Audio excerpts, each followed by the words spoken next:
Tony, you know I've been on that roguelite gambling shit again. I never had Yeah, a and I, you've just I been gambling all year. I've never had a problem with virtual gambling. It's always like I'm No. not a big fan of real life gambling, but virtual gambling I always thought was fun. Like I remember playing like there was a Whoa. poker game on like the Nintendo DS Mario DS game. And I was like, this is really fun. Oh. Yeah.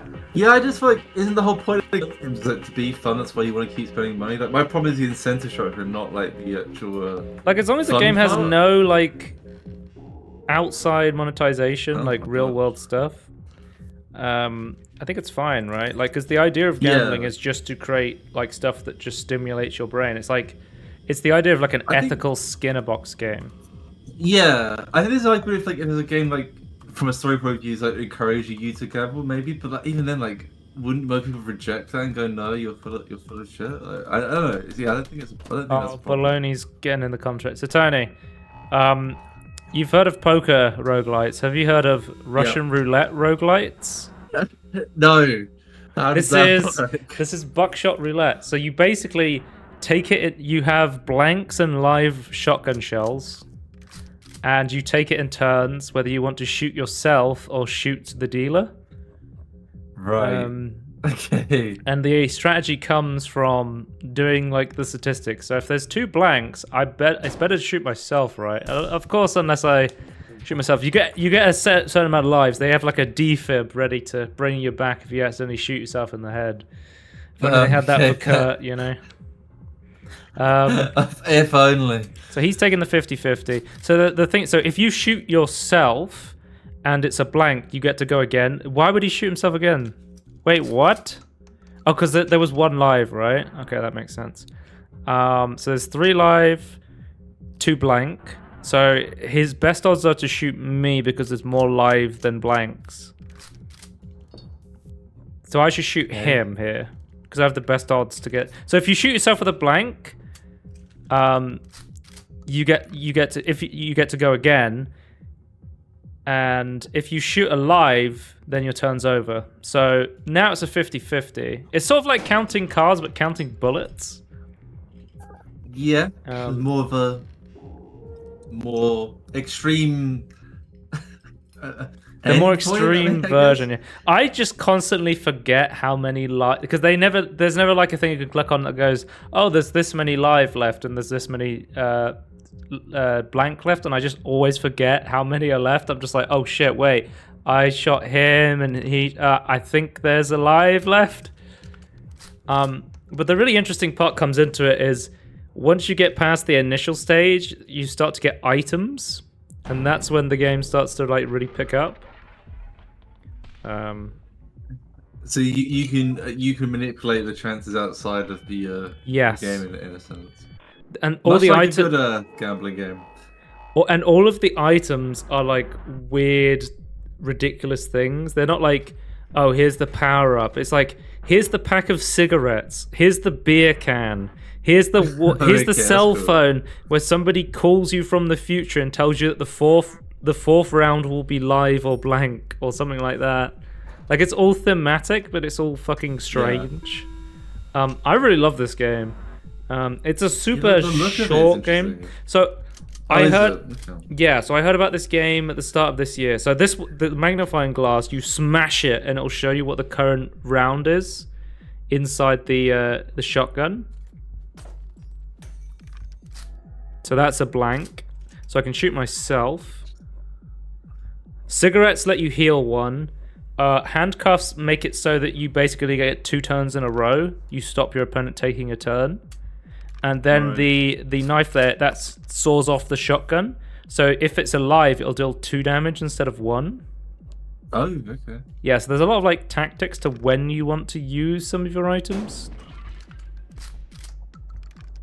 which makes it really interesting.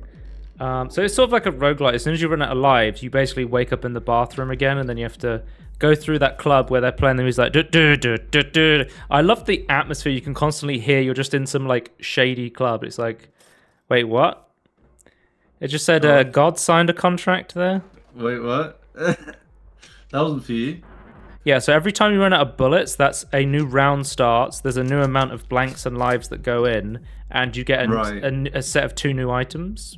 And then once you've moved on from the round, if somebody wins, then all the items are reset again. So you can't just hold on to a bunch of items between each level. Makes sense. A lot more items than I was expecting, actually. So you can get 8, you know?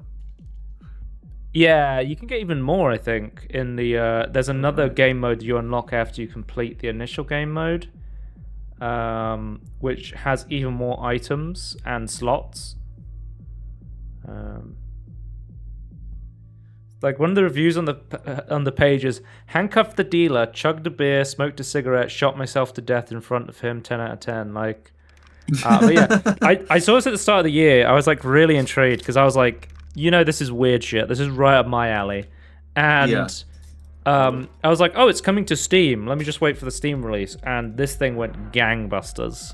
I think it was only like £2.50 for the full game. So it's like one of those Vampire Survivor tiers of prices, right?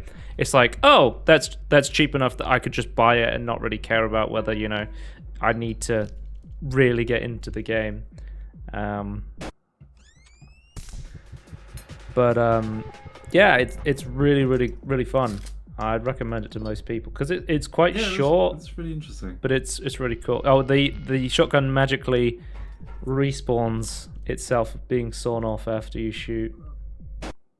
I thought it was interesting that the AI use all their items at once. Well, I think in the second game mode, I can't remember what it's called. You get like an item that lets you steal one of your opponent's items. That's when it starts to become quite interesting. Yeah. Double or nothing mode is what it's called. You basically, when you go to the bathroom, you take a bunch of pills, and that's how you activate double or nothing mode.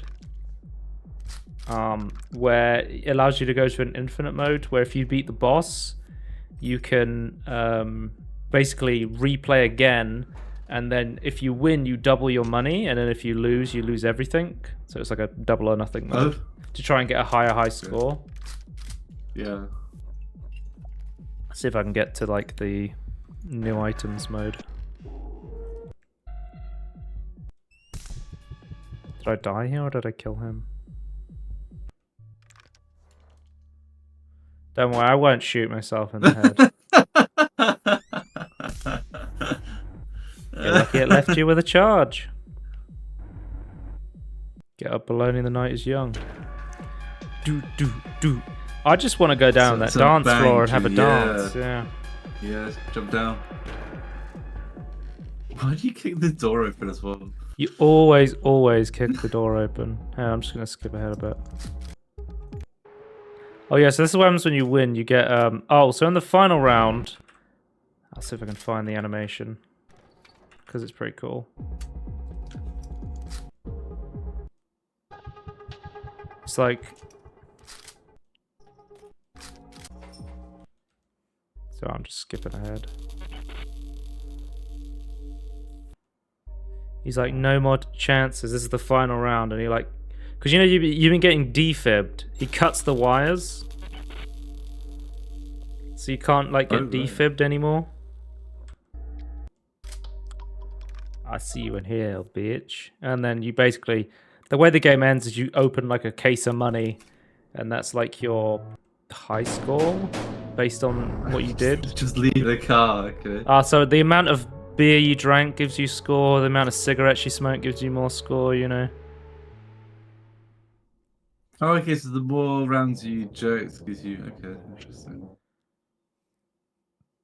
But yeah, so we'll go to double or nothing mode. Yes. Coney. But they did say they wanted to... I think they're going to do an update later that adds a multiplayer mode. I think that would be really interesting. Oh, interesting. Okay. Like a 1v1. I think this would make a great 1v1 game mode. Because it's interesting to like cheat against the dealer, but what would be the best strategy against another human being? Yeah. Definitely going to try multiplayer when that comes. Yeah, that's... Very but this is okay. So here's some of the new so there's the inverter, which takes the current shell and swaps its polarity.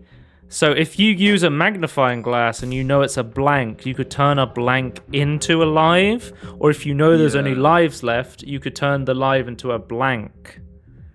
If you wanted to, you know, not shoot yourself or damage yourself. And then there's this. So he's inverting the shell. And then you have like the item that lets you steal somebody else's item. There's the phone that tells you the future. Like it. There's another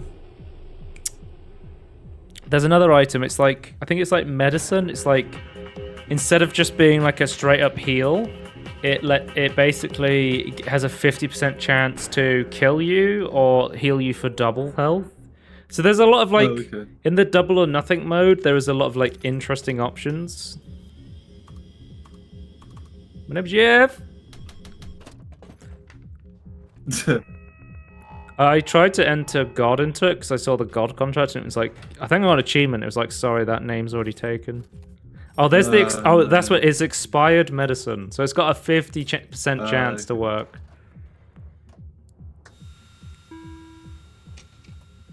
So we got a simple one. So it's a 50-50. You always go first in this, so... The thing is, I use an inverter here, but I have no idea if I just turned it into a blank or a live. So I'm just guessing. But then, so that had to have been the blank, which means the next shot has to be a live. So that means he's guaranteed to shoot me. I don't think that's through. I mean, if I had handcuffs, that would have been a really good play, because then I could... if I had magnifying glass, I check that it's a blank, I invert the blank into a live, I handcuff him, and then I shoot him twice. That's the play there.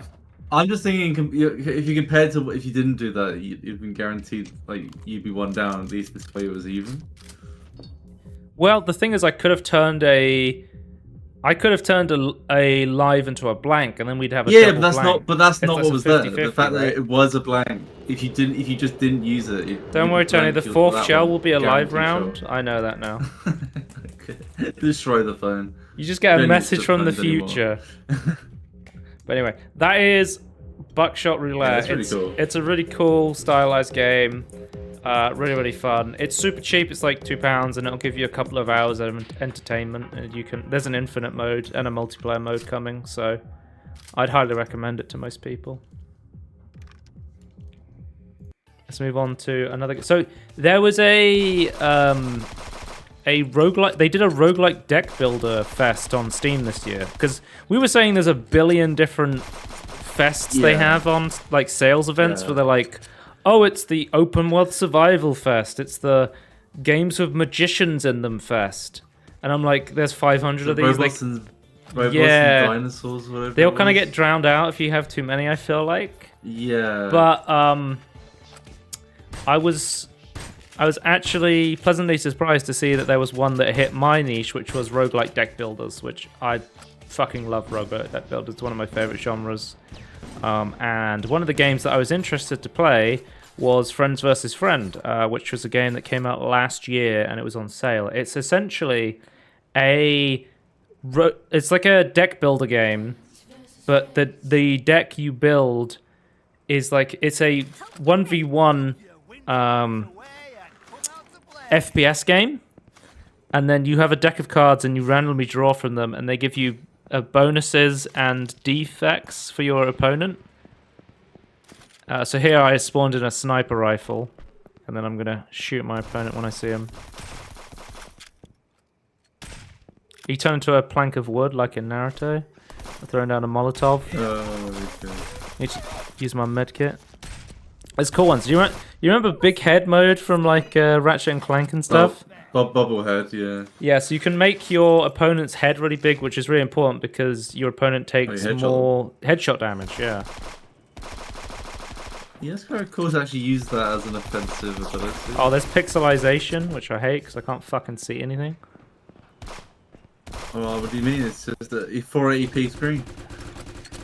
So the way that the building works is... Oh, so the way that you win, if you see at the top of the screen, it's like the first to 3. So I've won one match and then you can come back. It's like a fighting game then. Yeah. It's a best of 5.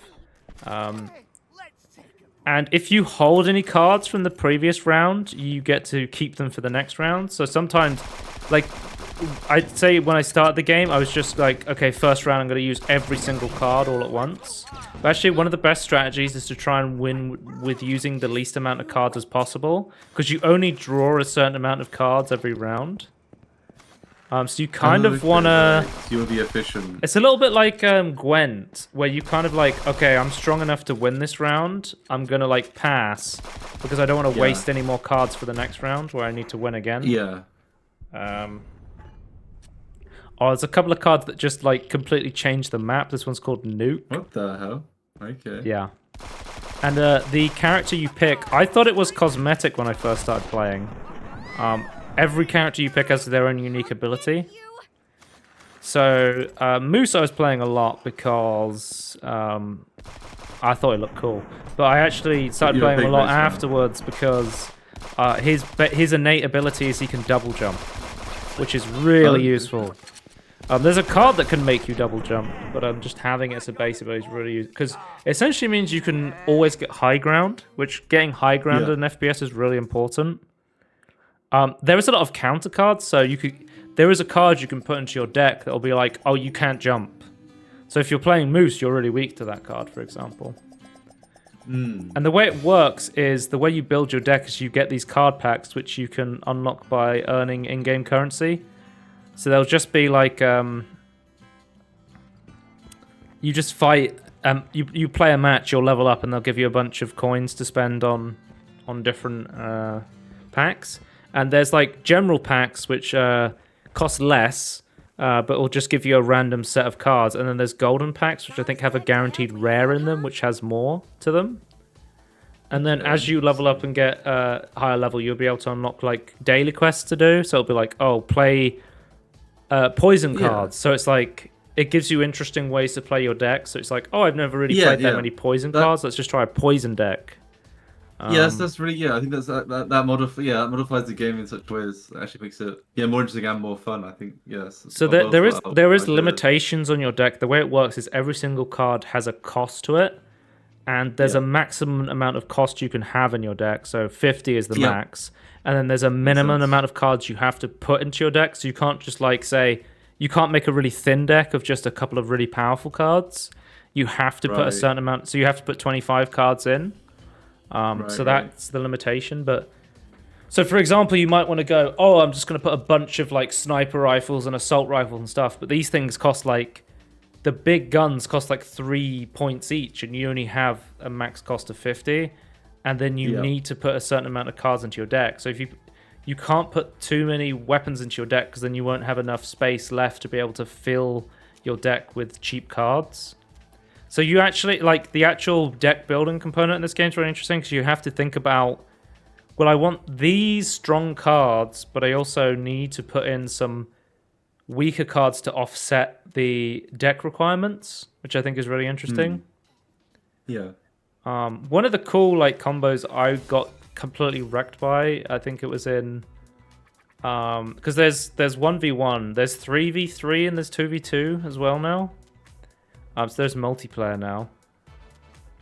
But one of the debuff cards you can get is you can fill your opponent's hand with trash. And what you would have to do... Yeah, what you would have to do, like Garbage Day, add garbage to your rival's hand. And what garbage does is you basically can't do... You can't... Because you have to scroll through all your cards to use them. So it'll basically block up your hand, and you'll have to go through them. And to get rid of them, you have to click on them in order to discard them and get rid of them. But then there's another card in the game that is called like Vines or something. And it makes it so every time you use a card, it deals damage to you. So basically what happened was I joined a game, my hand was full of garbage, and it was all vined. So anytime I tried to throw away the garbage, I would take damage.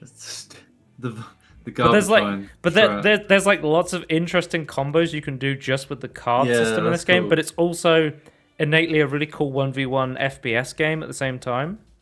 So I like actually interesting 1v1 like vertical map with jumping abilities and things like it's not. There's lots of like different maps that you can play, and I think there's like It's all like inside the game as well. Sort of the stuff that you get. Like you just earn cards by playing because it's. I think it's like that's what it's nice to do.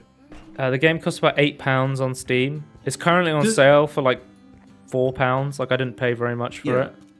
Because progression in the game is very important. Like it's like it's cosmetics for like you can buy only cosmetics. Like but if there's no progression of the cosmetics, then what is the progression? So, yeah, it's nice to see. It's nice to see progression, default progression in a normal game.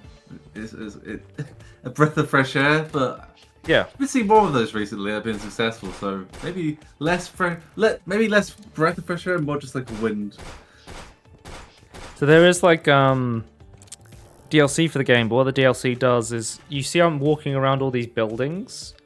Basically, it adds more buildings, and they just let you talk to a character who gives you more side quests in order to get more XP. Cool way to do it. Yeah, I think it gives you cosmetics as well. So if you want to buy the DLC, you can get cosmetics, and you can get access to more daily quests. Also, and what sort of price the cosmetics? Oh, it's the DLC, sorry. Let me have a look. It's on sale at the moment. I think it's about.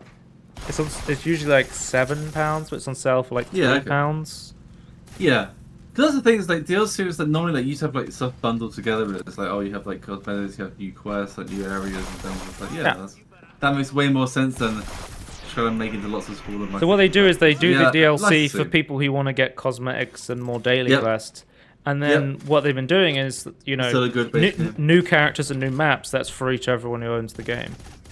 Oh, that's nice. That's good to see, So this character I'm playing now, he always starts with turrets. So you can spawn these little turrets on the map that will assist you. Oh, it's a mouse or rabbit? Yeah, it's like a mouse. This map is like deeply reminiscent of a map I used to play in Counter-Strike called Trains. If you're an old Counter-Strike player, you'll know. Like Trains is one of the famous custom maps where you're just constantly moving on two trains side by side, and then they've done like a car version of it. I think it's really cool. I like seeing the moving of the move. That's just really cool. I guess realistically they're just all connected, but it's kind of cool. There's one where there's like a car in the middle. There's one in like a train station. There's lots of like cool little maps that you can play on, which is there's one where you're literally like rats. Like one of the most famous types of map in like Counter-Strike stuff is like D_rats, where the idea is that you are the size of a rat and then everything's really big. Like imagine if you were a toy in Toy Story, like it's that scale sort of thing. I love those maps, But so far, in what we've seen here, like almost every map, every map, looks really good. So very interesting. Yeah, but it's a really cool game, and it usually goes on sale pretty cheap. And I got it when it was on sale, and I wasn't really struggling to find a game. I don't know if that was because more people were playing because of the sale, but there is a bot mode you can play, so you can play against bots. Is it not easier to find games because it's just 1v1? Yeah, I was struggling more for the 3v3 than the 1v1. But some of the quests are like play or win a couple of games of 3v3. So that's when I was like branching out more to trying 3v3 stuff. Yeah. Are they different maps for 3v3 or is it the same map? Same maps, yeah. Okay, that's interesting. But I think some of the maps are slightly bigger than others. Like that train one is a small map. I don't think you'd be able to do that in 3v3. No. Whereas like the subway map's a lot bigger. Okay. Or the rat one I was talking about, I played that in 2v2, so I think that one's a bit bigger. So when you get duplicates of the same card, it doesn't get rid of them. What it does is it levels up the card you have. So if you've played longer, you will have a bit of an innate advantage over newer players, but it does give you progression to work towards over time. I don't know if you like that, or you think everyone should be on like a level playing field. I assume there's matchmaking as well that tries to balance playtime. Yeah, I just like card, I suppose. I don't know how. you would have to, the thing about skill-based matchmaking is it's good if you have a large player base, because then you constantly have newer players that are going to be on at lower levels. Yeah. But then if you have stratification, that you want to be as smooth as possible. If you have like a lower player base, that's when you're going to struggle to. You're going to have to keep expanding the range of skill in order to get people into matches. Yeah, sure. And I was finding like sometimes I would launch into a 2v2 map and I'd like immediately get hit by 50 high level cars, and I'm just like, what the fuck is happening? Well, my question is, like, can you progress by failing at the start? Like, is that a possibility? Oh yeah, I failed a lot and I learned quite a lot. Like, can you still get some progression from like using specific cards, right? So yeah, if you just keep playing, you'll get XP and you'll get you get currency to buy cards. I can definitely see it being a problem, like from like an actual gameplay and frustration level, but technically there is a way out of it, so I think that's acceptable. Yeah. I think this games, also. With a lot of games, you need a player base. I think also this game would be perfect if you had another friend to play with or against. It's like it would be a good like party game just to play against a friend. Yeah, yeah. Or a couple of friends if you play the multiplayer gamers, or you can even queue up with your friend on the 2v2. Six friends, 3v3.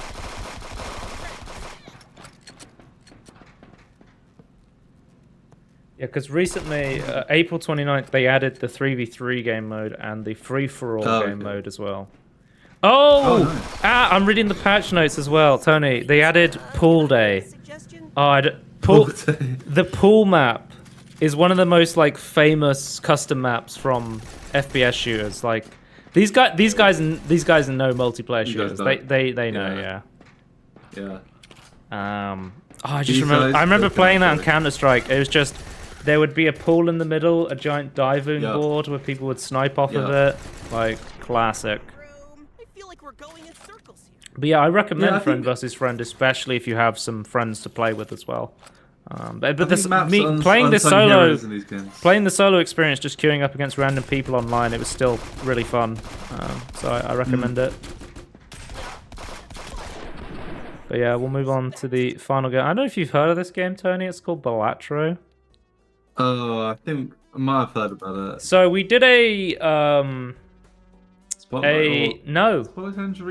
Demo Fest Tangerine. We did a Next Fest video on this game, but I have played the full game and I wouldn't say completed it, but I have been doing a lot of challenges and stuff on it. So I've beat the game several times. I've beat the game on the highest difficulty on one deck. I have there's something called challenge mode, which I'm playing here, which gives you basically a set level of restrictions that you have to fight through. And this one I think here is it's just every card's a face card. So when you play it, you gain money, which is pretty fun. Some of them are harder than others. And I've beat 18 out of 20 of the challenge modes. The ones I'm on at the moment are quite hard because, like, for example, the final challenge in Balatro is called Jokerless, and it's basically beat the game without jokers, which is a really hard thing to do because jokers are so like such an integral part of Balatro. Yeah, they really boost your power. But yeah, I wanted to talk about Balatro again, even if briefly, just to say, like, especially if you didn't see our video on Steam Next Fest, Balatro is like one of like a 5 out of 5 game. It's definitely up there for my favorite game of the year. Like, I'm struggling at the moment to pick my game of the year because I played Balatro and I was like, okay, this is it. This is the game of the year. This is, phenomenal. And then I also played Persona 3 Reload, and I was like, shit. Yeah. But we're almost in June now, which means it's time to pull out my VR headset and sweat to death. And why did you choose to start doing VR stuff in the summer? Well, until VR I almost always do. I don't know why. I feel like I said you do VR when you just like no. Well, I didn't say no, but you're like, that's a good idea that you never did. I don't know. I feel like in the winter it's like colder and stuff, but Yeah, Usually, VR inside. usually I get sick in the winter, and usually I have a lot less energy in the winter because I have a lot less sun. I feel like I get like Yeah. like a sad like a seasonal affected disorder. It's called like Yeah, a lot of when people I have get that. less sunlight, I feel like I'm fucked. I don't want to do anything. I just want to Really? I Okay. just want to sit in my room and I don't want to get up and do VR stuff. Yeah. But I just feel I like have so much more VR stuff energy would in the help me a summer lot. because I'm out in the Right. sun, and then I come home and I'm like, oh, it's fucking hot, but I'll still keep playing it. I just feel like for me, like I don't have a space or a VR headset, but I feel like to me it's like, oh, winter be VR, then I wouldn't want to do VR in the summer. Not just because it's hot, but it's like I could do stuff outside. Yeah. Not like outside all the time. There's still games to play inside, obviously, but I do a lot more stuff outside in the summer. It depends how motivated I am. Like, I feel like Yeah. we're talking about Balatro right now. We've gone on a tangent about VR, but I feel like with VR, you have to commit so much. Like loading up a pancake game, like a flat screen game, and just playing it is so easy. There's so little commitment. It's easy to load it up on a Steam Deck, but yeah. And also, like, man, the challenge, like, when I play games, I'm like a super social person when I play games because whenever I'm playing a game, I'm on Discord talking to my friends and I'm usually streaming the game to them and talking about it. Yeah. Man, streaming VR is such a fucking pain in the ass. It was a lot easier when I had my Vive because I could just stream my audio was hooked up to my PC and my VR game was coming from my PC and I just streamed that. That was fine. Now, I'm streaming my game across the internet to my wireless Meta headset and then the audio is being routed through there. So then the audio for the game is coming for the headset, but then the audio from Discord is coming from my PC. So there's like this massive disconnect between the two. So like streaming VR is like kind of a nightmare, especially when you have wireless VR now. I think there should be like a lot of software firmware that needs to be done to make that. But Halloween's coming up soon, right? So and I have soon TM, and I have Resident Evil 4 VR, the meta version. Yeah, I'm gonna play that on Halloween for sure. Anyway. By the way, Balatro is really good. It's a roguelike deck builder. Well polished. Oh my god. Everything you've about played almost all of Balatro it now, right? Like you've done almost everything in it. Yeah, like I have every single voucher, card, Joker unlocked. Like I have everything unlocked and I have finished almost every challenge. So the only thing I have left to do is like beat every deck on the hardest difficulty, and then they have the ultimate completionist challenge where they're like, you need to get a golden sticker on every single Joker, which means you beat the game with every single Joker in the game on the highest difficulty. Okay, right. Yeah. I don't know if I'll ever get to that point, but the thing is, with most of the games I've been playing this year, I've been playing them, I'm like, yeah, that was really good, that was really fun, and then I move on to something else. I've been playing other stuff that's really good. I refuse to stop playing Balatro. It doesn't matter what I'm doing. Like, I just can always load it up and keep playing it. And that's when I know it's a truly special game. Has it replaced Slay the Spire for that sort of? Yeah. I feel like... On the go. Yeah, so I was going to play Balatro on the plane. And then I was getting fucking miserable from doing challenge mode. So I played Celeste instead. But I have played a lot of Balatro on my Steam Deck. It's a perfect like Steam Deck game for sure. Yeah. But I've been going back and just doing beating the games on the lower difficulties with the other decks because some of them are really interesting. Like there's, I think it's called the erratic deck, which I've played that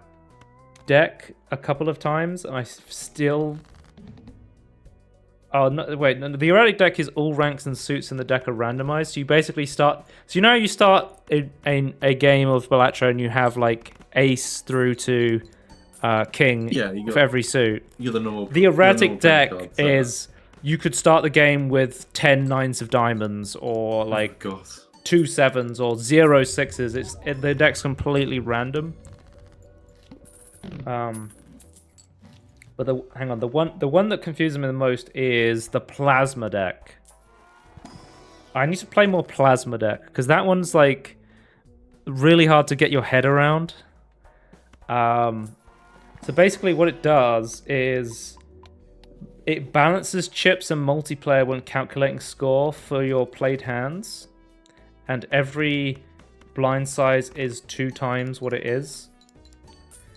So, you know, like in normal Balatro, it's your chips times your multiplier. Yeah. It will take your chips and your multiplier and it will balance them out evenly. So you need to basically either go like super heavy chips, and then that will balance out your multiplier, so your multiplier is really high. Or you need to go like super high multiplier, and then that will balance out your chips higher. So it's like you might as well just optimize one, and it will balance it for you. It's really confusing to play at first, but it's also you play the game so differently with that deck. Yeah, that's being really strong. But yeah, I definitely think I'm going to be talking about Balatro at the end of the year. As one of my games of the year, and it's going to be tough to pick my game of the year because I've been playing so many good games this year. I feel like everyone was like 2023 is the best year for video games ever, and 2024 is going to be, you know, there won't be that many good games because all the good ones came out in 2023. Everyone's going to be slowing down. 2024 is pretty good as well. 2024 is nuts. Like I already have a list of like 10 games that I've played this year that I'm like, these games are really fucking good. I don't know. I mean, maybe I'm thinking too soon, but I genuinely feel like after the pandemic and after because I think a lot of the best games have been like not AAA games, indie games again, like more smaller coming in. Smaller studios, indie games. Like I think some people there's maybe like a grey area in between, but yeah, smaller games that aren't like AAA. It's like they seem to be just doing really, really well. Like I feel like we're like a really good time at the moment, and hopefully they keep going. Hopefully I'm hoping independent studios can actually like have the funds to keep going without having to like sell their soul to bigger publishers that will just shut them down because they weren't in it, they're doing a project at that time. Yeah. But yeah, it's good to see. It's nice to see good games come out from. It's good That's the way to doing business. I've been watching so many like podcasts with Local Thunk, and the dude seems like really cool. Like okay. He's completely anonymous. Like he's known as Local Thunk. Nobody knows his real identity. And he basically was like, because all these big studios are going out of their way to be like, okay, what's the trend? How do we get the most money out of players? And Local Thunk was like, oh, I watched Northern Lion play this game called Bingle Bingle, which is like, not Bingle, Luck Be a Landlord, which is a roguelike game contextualized inside a slot machine where you have to basically earn rent, or you're like a landlord and use a slot machine in order to get rent. And he was like, okay, right. And he was like, I'm not really interested in fantasy settings, which is where a lot of roguelites are set. Yeah. Why don't I just try like a card one, right? And he designed He designed this, I think it was another card game that was like poker, but not quite poker. He basically was just like, I'm not going to look up any videos on how other people like he literally said he didn't play Slay the Spire at all. Like he basically went completely blind on roguelite deck building games or roguelite games and was like, I'm not going to look up how anyone else made a game, and I'm just going to try and learn through just making something. And he was like, I'm just going to make a game that I want to play and my friends want to play. And that's how he made Balatro. That's a good way of doing stuff, yeah. Totally, the game is like fucking... it's like 50 megabytes. Like, the game is so small as well. There's no textures. The textures make up most of the size of stuff. So. You know what he was saying? Model data and textures. The people were asking, the game's so fucking small and well optimized. And he was like, yeah... I wish it could be smaller, but the fact is the font I use is really big, and so like most of the file size is just the font. That's funny. Like people have taken the file of Balatro and just repackaged it into an APK and have made an unofficial Android version of this game, and it just works as cool. well. Yeah, that's nice. Like it works with like controller controls. What engine is this in? Is this a proprietary? Love 2D is what it's called. Okay. So it's not like a well-known engine. Yeah. But it works on like gaming handhelds, like on the Steam Deck, which is really cool because on the PC version you can hold down the R key to reset, but there's no R key on the Steam version. And I wish there was a reset button on the Steam version. I think this is a slight oversight. But because Steam Deck has Steam Input, I was like, I'll use Steam Input, and I just bound pushing down the right thumbstick as the R key on a keyboard. And that way, I just made my own reset key using Steam Input. And that's the beauty of the fucking Steam Deck, dude. Like, this is a perfect Steam Deck game. But yeah, Balatro good. End of story. Yeah, it's fun to watch as well. Like, I don't know anything about poker. So, but yeah, I guess you just need to know the basics, and then you can pick it up. So you recommend this to almost anyone, right? Sorry? You recommend this to almost anyone? It's not a game that's gonna get kids addicted to gambling. It's a good game that has a gambling aesthetic. It's like people seeing Skyrim, right, and going, "Oh my god, my kid's gonna start killing people with bows and arrows." Like, they're gonna start slaying dragons in real life. It's like, no, it's an aesthetic. They will become a massive nerd, but that's I'm afraid that already happened. I'm afraid. And on that bombshell, we will see you next time. Goodbye. All right.